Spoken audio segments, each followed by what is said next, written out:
जिले में चल रहे नर्सिंग होम में फायर सेफ्टी सुरक्षा नदारद चल रही है भगवान भरोसे। बोकारो में बढ़ते नर्सिंग होम में फायर सेफ्टी की व्यवस्था भगवान भरोसे। बोकारो जिले में करीब 130 नर्सिंग होम, जहां सरकारी आंकड़ों में 70 नर्सिंग होम की बात आ रही है, और वो भी एकाध को छोड़ दिया जाए तो बाकी नर्सिंग होम में फायर सेफ्टी की कोई व्यवस्था नहीं है। यह जिले के सिविल सर्जन खुद मान रहे हैं। शायद यही वजह है कि सिविल सर्जन की एक टीम ने कई नर्सिंग होम का औचक निरीक्षण किया और 3 दिनों का समय दिया गया कि जल्द से जल्द फायर सेफ्टी की व्यवस्था कर ली जाए, नहीं तो आगे से कार्रवाई की जाएगी। लेकिन सबसे बड़ा सवाल यह है कि 130 नर्सिंग होम में केवल 70 रजिस्ट्रेशन लिया गया है और क्लिनिकल स्टैब्लिशमेंट एक्ट के तहत नॉर्मल का पालन नहीं हो रहा है। स्वास्थ्य विभाग भी समय समय पर जांच की बात कह रही है, लेकिन बीते कुछ वर्षों से ठीक ढंग से नर्सिंग होम की जांच नहीं की जा सकी। वैसे में फैशन की सुरक्षा को लेकर सवाल भी खड़ा होता है, क्योंकि जिस तरीके से धनबाद में आग की चपेट से आने के बाद एक बिल्डिंग पूरी तरह से स्वाहा हो गई, वैसे में बोकारो के नर्सिंग होम में फायर सेफ्टी की सुरक्षा काफ़ी ज़रूरी मानी जा रही है, जहां मरीजों की सुरक्षा दांव पर है।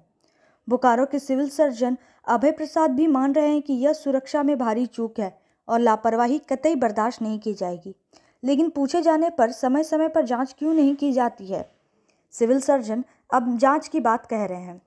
वहीं नर्सिंग होम केयर अस्पताल प्रबंधक का कहना है कि 3 दिन का समय मिला है, फायर सेफ्टी के लिए आवेदन दिया गया है। प्रबंधक की माने तो जिले में 130 नर्सिंग होम है, जहां कुछ को छोड़कर बाकी में फायर विभाग को आवेदन दिया जा रहा है।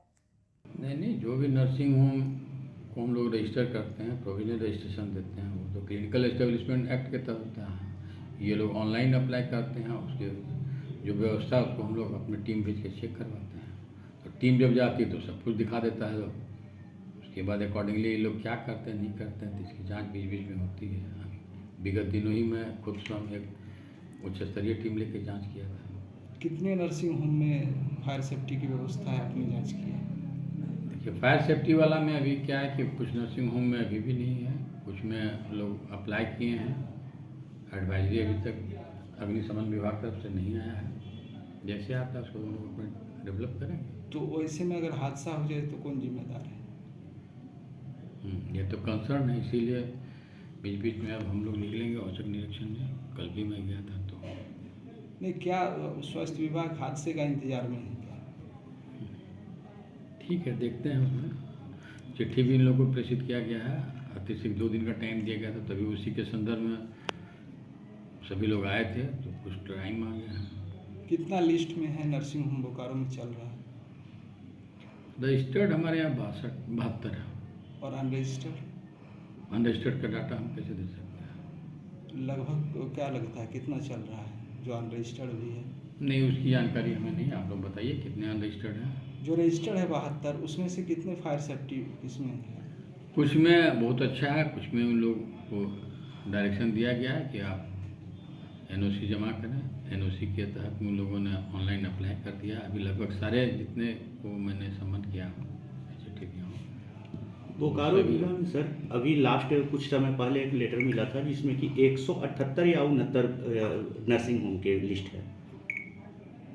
नहीं, नर्सिंग होम क्लिनिक वगैरह मिला के होगा, या फिर और भी मेरा पूरे जिला नर्सिंग होम 172 का तो हमारे पास लिस्ट नहीं। क्या लगते हैं कि ये लापरवाही है?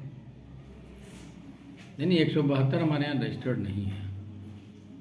तो बिना फायर सेफ्टी व्यवस्था के कैसे चल रहा है धड़ल्ले से नर्सिंग? बताया तो, उसमें आया है डायरेक्शन, सब लोग कर रहे हैं, अपना टाइम लिए हैं। अभी भी टाइम लेके गए हैं, टाइम की बात किया जाए। तो कितना दिन का टाइम दिया गया है? ये लोग तो अपना मौखिक बोल रहे हैं 2 दिन 3 दिन, बल्कि इन लोगों को मैंने निर्देशित भी किया कि आप वेलफेयर एसोसिएशन का एक प्रतिनिधि मंडल बोकारो जिले के सिविल सर्जन महोदय से हम लोग मिले, और फायर जो एक ज्वलंत मुद्दा है, नॉट इवन बोकारो, इवन पूरे झारखंड के लिए, तो उस विषय में सर ने एक चिट्ठी जारी की थी 2-3 दिन पहले कि 3 दिनों के अंदर आप लोगों को एनओसी देना है, जो पॉसिबल नहीं। खास करके हमारे जो बोकारो शहर है, कोऑपरेटिव कॉलोनी और सेक्टर 4, इसमें बहुत सारा अस्पताल है, लगभग 60, 70, 80 हॉस्पिटल होगा, और वहाँ पे बीएसएल का चूँकि लिस्ड कॉलोनी है, तो इसलिए बहुत सारा टेक्निकल बात है जिस पे सर से चर्चा हुआ, और सर हम लोगों को बहुत सहयोग करने का आश्वासन दिए और उनके आश्वासन से हम लोग बहुत संतुष्ट हैं। कितना ऐसे अस्पताल है जिसमें नर्सिंग होम है बोकारो ज़िले में? क्या कितना नर्सिंग होम है बोकारो ज़िले में? 130 हॉस्पिटल है पूरे ज़िले में। तो पूरे ज़िले में एक में भी फायर सेफ्टी की व्यवस्था है? बहुत सारे लोगों के पास है। इसकी एकदम एग्जैक्ट जानकारी CS ऑफिस या फिर अग्निशमन विभाग ही आपको दे सकती है, इसका एग्जैक्ट लिस्ट। हमारा ज़्यादातर के पास फायर सेफ्टी की व्यवस्था नहीं। लोगों ने अप्लाई कर चुका है एडवाइजरी के लिए। अब एडवाइजरी के अनुसार अग्निशमन विभाग जो दिशा निर्देश देगी उसके अनुसार हम लोग काम करवाने के लिए हम लोग अपने तरफ से तत्पर। कितने ऐसे अस्पताल कितने वर्षों से चल रहा है ये नर्सिंग? 2017 तक ये जब ऑफलाइन था तो हम लोग को सिलेंडर लगा करके उसी आधार पे NOC मिलता था। तो लगभग अस्पतालों के पास 17 तक का, कुछ लोगों के पास 2019 तक का है।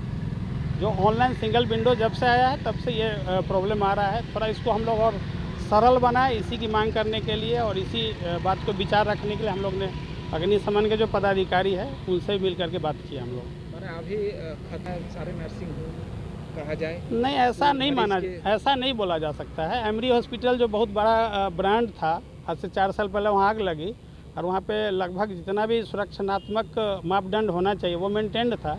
उसके बाद ही बहुत लोगों का जान माल के नुकसान हुआ। अभी फ़िलहाल 1 महीना पहले बैंक मोड़ में जो घटना घटी तो वहाँ पे भी लगभग लोगों का जितना मापदंड होना चाहिए वो मेंटेन था, फिर भी वह घटना तो घट सकती है और सरकार समय समय पे उसमें सुधार करती है। तो हम लोग को भी सुधार करना है और उसके लिए हम लोग भी अपने स्तर से पूरा तत्पर। कितना दिन में फायर सेफ्टी की? अब जितना जल्दी फायर ऑफिसर हम लोग यहाँ विजिट करके विभिन्न अस्पतालों में हम लोग को दिशा निर्देश जारी करेंगे, अकॉर्डिंगली हम लोग काम करेंगे। तब तक फायर का सेफ्टी के लिए हम लोग सारे अस्पताल वाले को एडवाइजरी हम लोग एसोसिएशन की तरफ से दिए हैं कि जितना भी फायर का सिलेंडर है वो अप टू डेट होना चाहिए। और सारे लोगों में लगभग लोगों हम लोगों ने डेमो कर लिया है कि अगर इनकेस वैसा कुछ घटना घटती है तो अचानक सिलेंडर को कैसे यूज करना है, तो हम लोग डेमो कर रहे हैं। और जिनके पास जिनका नहीं हुआ है उनको भी हम लोग आज क्या मैंने 2-3 दिन से एडवाइजरी दे रहे हैं कि आप लोग भी अपने अपने अस्पताल में एक डेमो